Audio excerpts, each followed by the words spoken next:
GTA 6 trailer has been launched and I have made a custom GTA 6 setup for you guys, which is very simple yet cool looking. So let's see how to set it up, but before that make sure to hit that like button and subscribe for more videos. So let's get into the video. So for this setup I have used Smart Launcher 6 app as my default launcher, and to support it I have downloaded these two apps, that is KWGT and Widget. First, go to settings and search for launcher, and from there make your smart launcher as your default launcher. Now if you hold onto your home screen and click on global appearance, you can change the color appearance of the text and edit other elements. So here I have selected pink appearance to match the wallpaper. You can also explore different settings according to you. Now what you need to do is hold onto the screen and add the widget. So click on add widget option and there just scroll down and choose KWGT.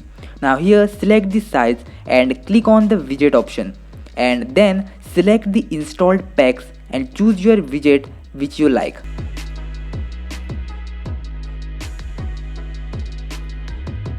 So like this, add some widget to elevate your home screen and make your setup look more cool. So the wallpaper link is given in the description, so you can easily download it from there. And this is how you can set up this home screen, which is simple yet cool. I have made this video short and simple, so if you want an in-detail video then comment below and I'll meet you guys in the next one. Until then, stay safe.